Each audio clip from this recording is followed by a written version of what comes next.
Let's do a speaker review.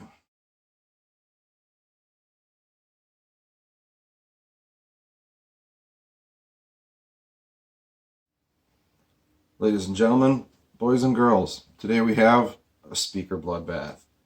5 different speakers, 1 winner. We'll move on to the next round to take on slightly more expensive, slightly larger, and 2-way setup speakers. So it's got its work cut out for it. But we'll start off with a quick tour of each speaker, just going over things on the outside, general observations, things you might want to know. Then we'll talk about the sound. It's the meat, right? Then I'll give you my recommendations for applications. And this is based on real world use. I put these things all over my setup. So anything that I experience, I will pass that on to you.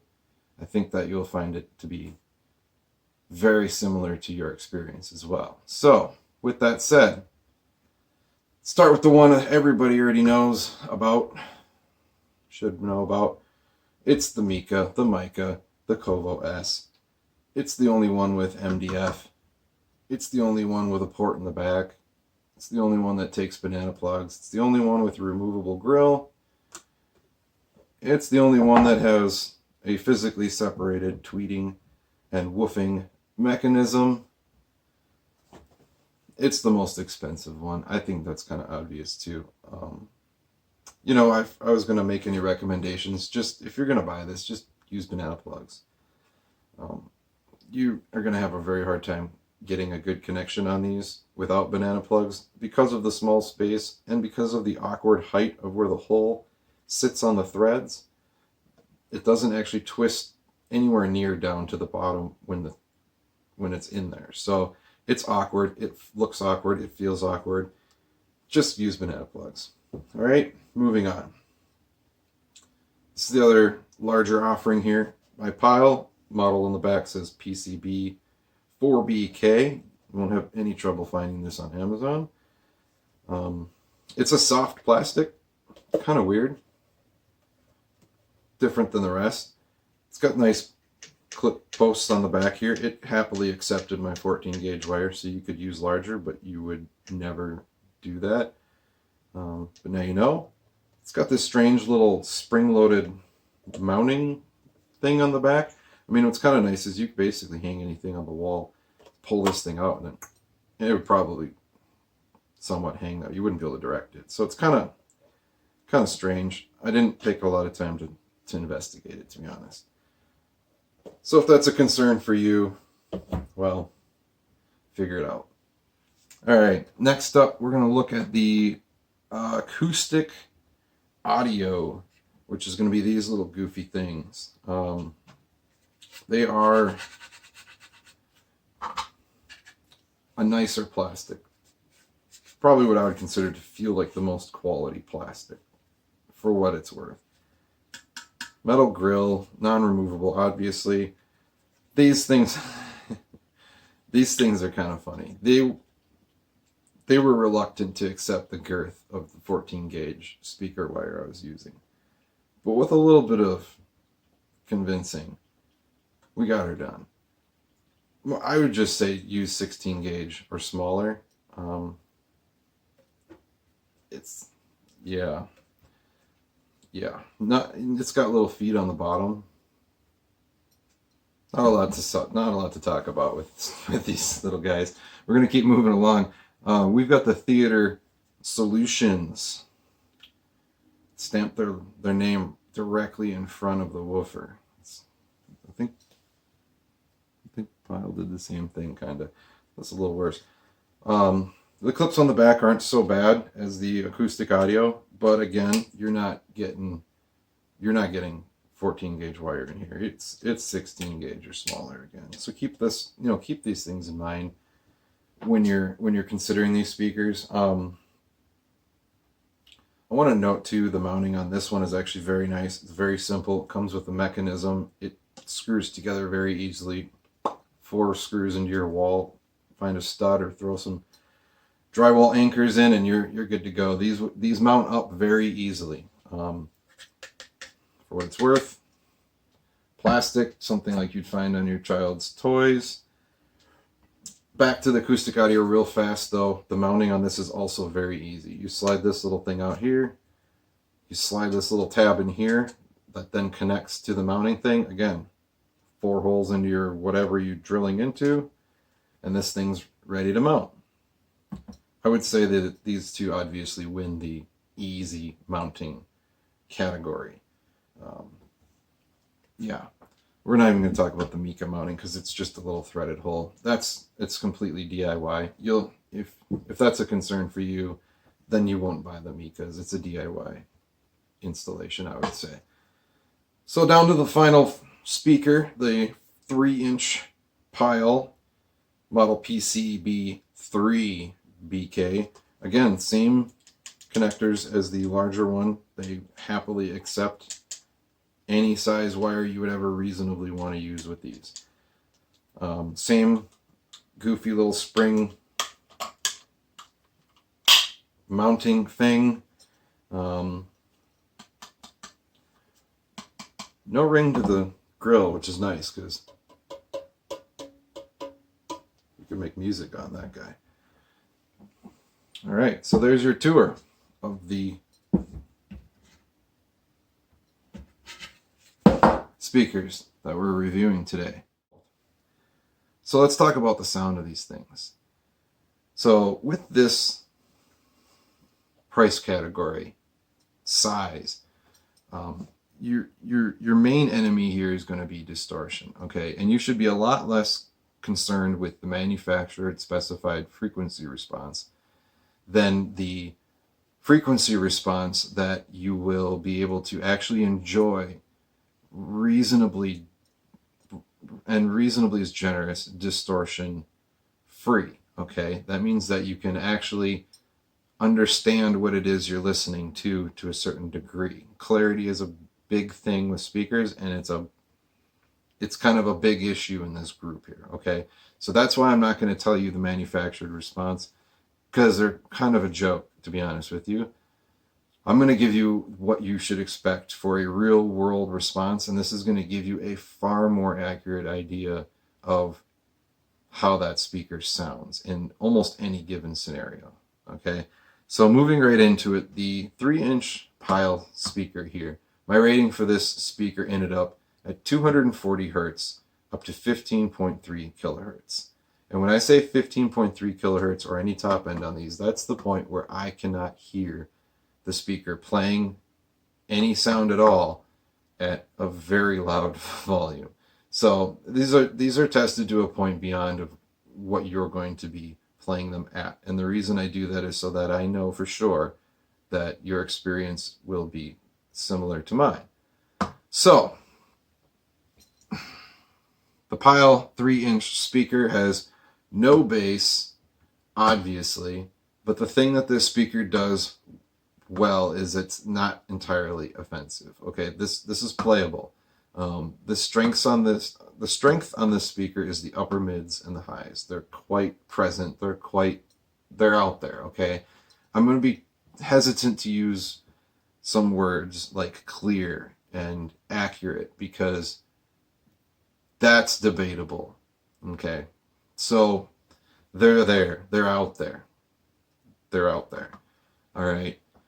That's the strength of this speaker. Upper mids and highs. You're going to hear it with this speaker. Okay. Now moving on to the 4-inch, this speaker plays a reasonably wider variety of tones. My rating for this speaker would be 150 hertz up to 15.7 kilohertz. So the top end is very similar.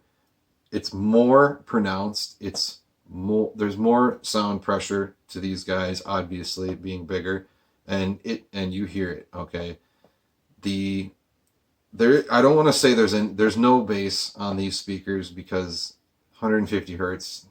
I mean, you're getting there. The mids aren't terrible on this. Okay, they're not as good as some one in this category, but they're not as bad as. They're not nearly as bad as some of the others. Okay, so what this speaker does well is a slightly wider range of sound, and it will play it in a more forward and presentable manner and at louder volumes than their little 3-inch brother will. So let's keep it down on the lower end here. We're going to actually move down the spectrum to the acoustic audio, which I would consider to be a speaker of lesser sound quality than the 3-inch, and certainly almost not even in the same category as the 4-inch at that point. Okay, there's a pretty reasonable difference in the sound on this. So this speaker, first of all, I have my rating for this speaker at 150 hertz up to 16.3 kilohertz. Now, ironically, that on the low end is the same frequency response the manufacturer gives.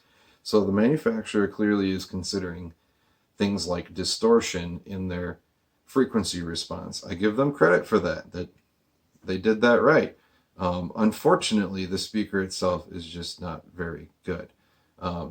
There's audible distortion everywhere under 200 kilohertz. So that 50 hertz that we're giving it a fair rating at still has audible distortion in it. And below that, it's hilariously audible distortion.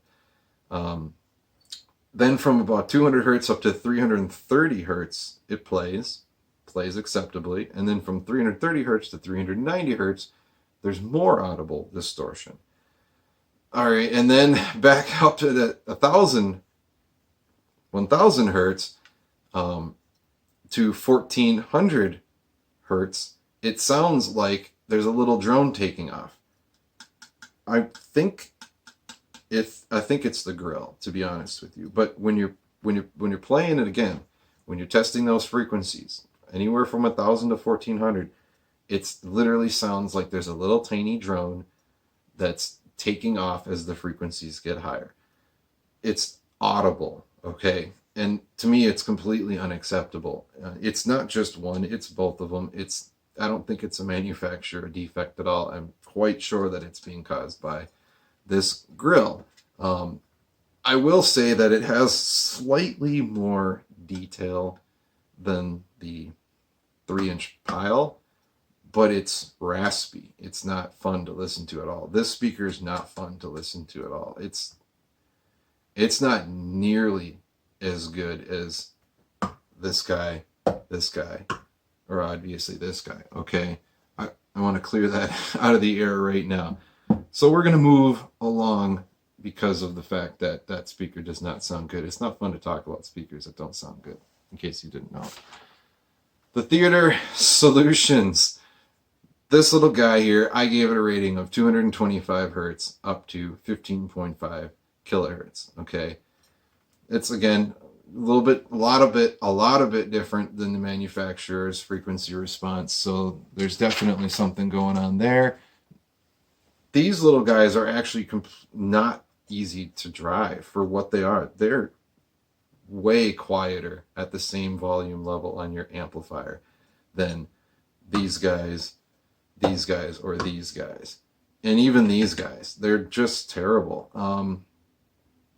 I don't want to come off as a jerk or anything, but these speakers suck. Okay, I don't think that there's a single thing about these that I can say that's positive, other than the fact that, again, there's a little bit more presence to the upper range than maybe the 3-inch, but it's not fun to listen to, so it really doesn't count for anything at all.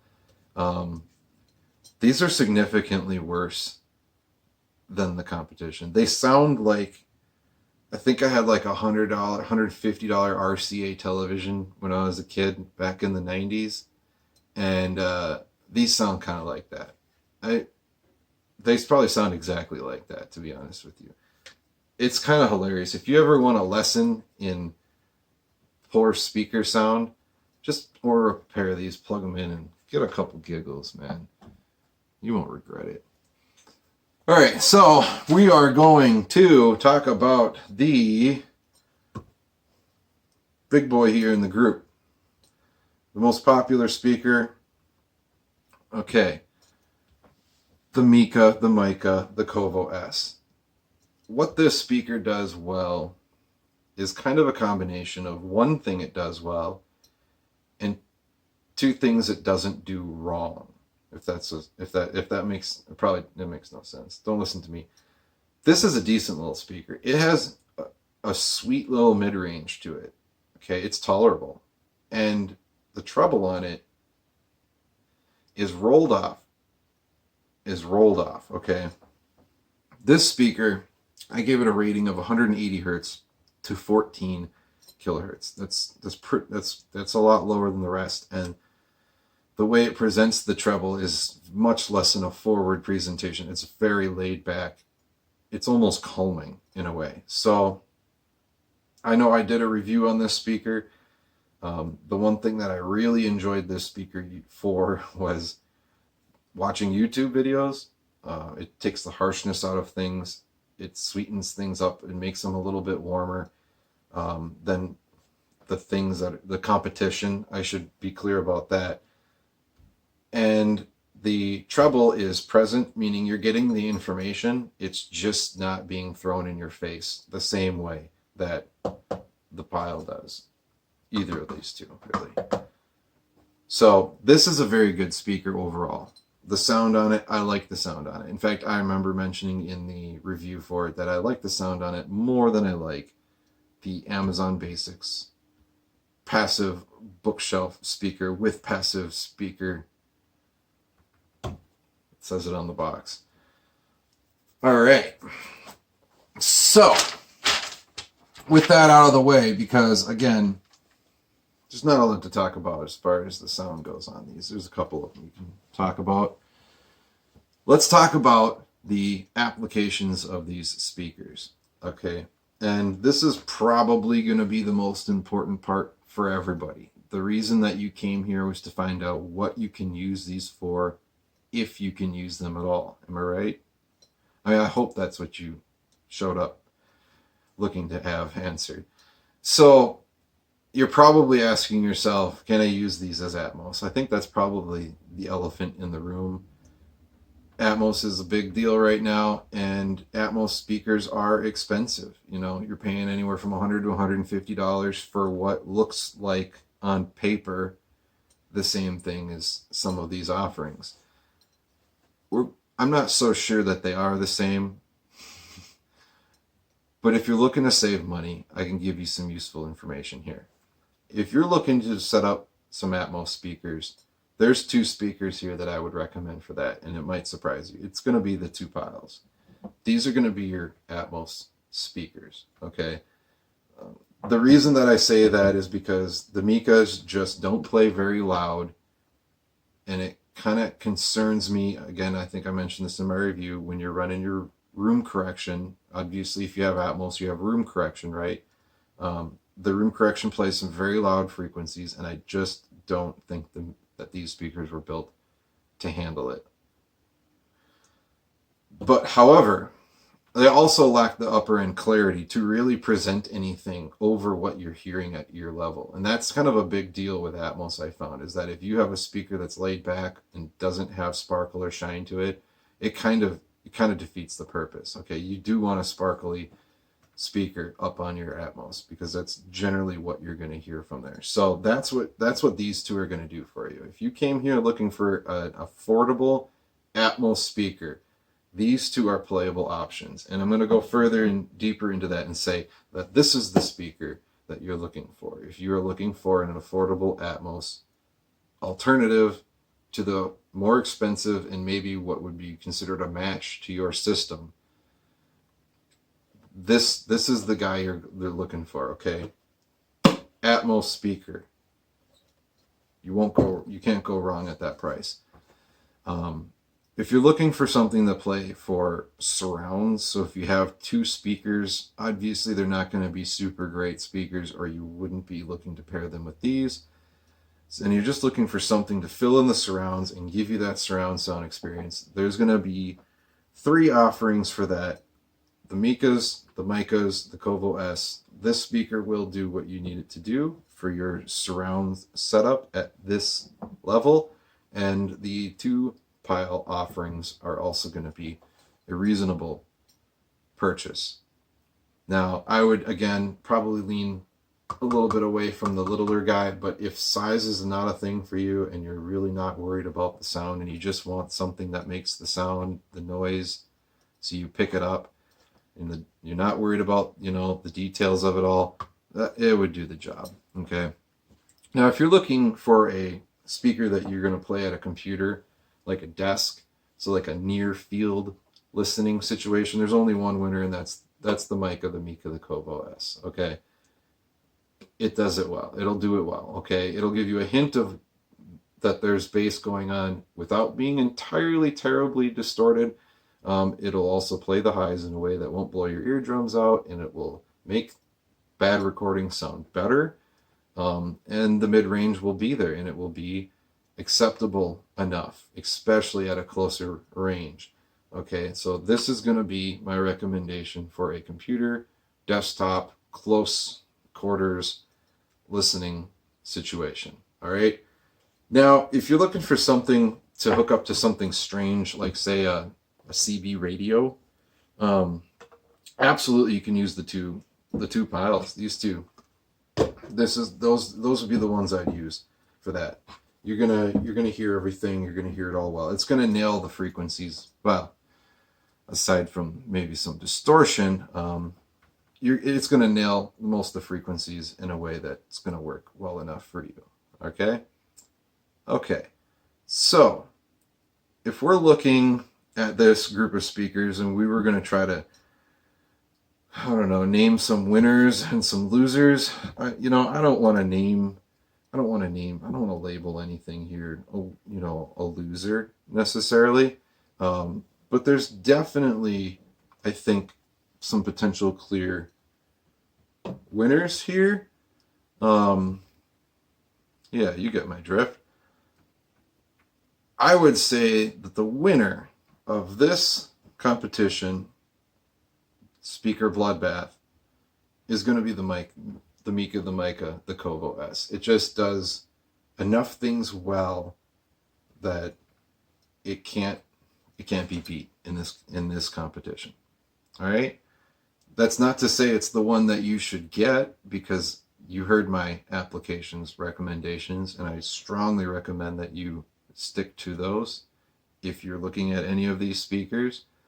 I wholeheartedly hope that I've saved some of you some time, some frustration, and potentially years of suffering from poor audio, needlessly suffering day in and day out, every movie, every TV show. I hope I saved you a little bit of suffering and made your life a little bit better. All right? That's all I got.